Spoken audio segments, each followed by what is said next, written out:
ಜೈ ಭಾರತ ಜನನೀಯ ತನುಜಾತೆ, ಜೈ ಹೇ ಕರ್ನಾಟಕ ಮಾತೆ, ಸರ್ವ ಜನಾಂಗದ ಶಾಂತಿಯ ತೋಟ, ರಸಿಕರ ಕಂಗಳ ಸೆಳೆಯುವ ನೋಟ, ಹಿಂದೂ ಕ್ರೈಸ್ತ ಮುಸಲ್ಮಾನ ಪಾರಸಿಕ ಜೈನರ ಉದ್ಯಾನ. ಇದನ್ನ ಹೇಳಿರೋದು ಬೇರೆ ಯಾರೂ ಅಲ್ಲ, ನಮ್ಮ ರಾಷ್ಟ್ರಕವಿ ಕುವೆಂಪು ಅವರು.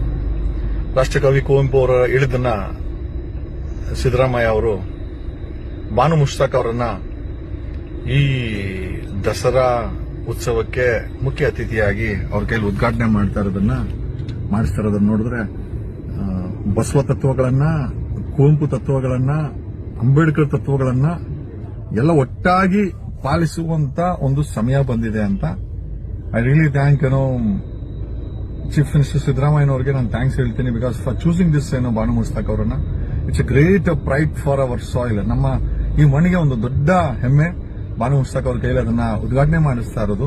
ಓಕೆ, ಜಾತಿ ಧರ್ಮಗಳನ್ನ ಹೊರಗಡೆ ಇಟ್ಟು ನಾವು ಸಾಮರಸ್ಯದಿಂದ ಬಾಳಬೇಕಾದಂತ ಅವಶ್ಯಕತೆ ಇದೆ.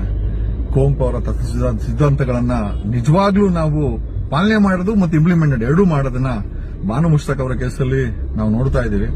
SIT ವಿಚಾರದಲ್ಲಿ, ಧರ್ಮಸ್ಥಳದ ವಿಚಾರದಲ್ಲಿ ನಮಗೆ ಬೇಜಾರು ಇರೋದಾದ್ರೂ ಬಾನು ಮುಷ್ತಾಕ್ ಅವರ ವಿಚಾರದಲ್ಲಿ ಸರ್ಕಾರದ ನಡೆ ತುಂಬಾ ಕರೆಕ್ಟ್ ಆಗಿದೆ. ಅದನ್ನ ಮಹಾರಾಜರ ಕುಟುಂಬದವರು ಸಹ ಒಪ್ಕೊಂಡಿರೋದ್ರಿಂದ ಯಾರೋ ಈ ಒಂದೆರಡು ಪೇಪರ್ ತಿಮ್ಮ ಈ ಕಿತ್ತೋಗಿರೋಗಳು ಒಂದಷ್ಟು ಅವ್ರಿಗೆಲ್ಲ ನಾವು ಕೇರ್ ಮಾಡ್ಲಿಕ್ಕಲ್ಲ. ಸಾಮರಸ್ಯ ತುಂಬಾ ಇಂಪಾರ್ಟೆಂಟು. ಸಾಮರಸ್ಯದಿಂದ ಕುವೆಂಪು ಅವರ ಮಾತುಗಳು, ಬಸವಣ್ಣನ 12ನೇ ಶತಮಾನದ ಬಸವಣ್ಣನ ಮಾತುಗಳು, ಎಲ್ಲಾ ಮಾತುಗಳು ನಮಗೆ ಖುಷಿ ಆಗ್ತಾ ಇದೆ. It's a great celebration of the Dasara.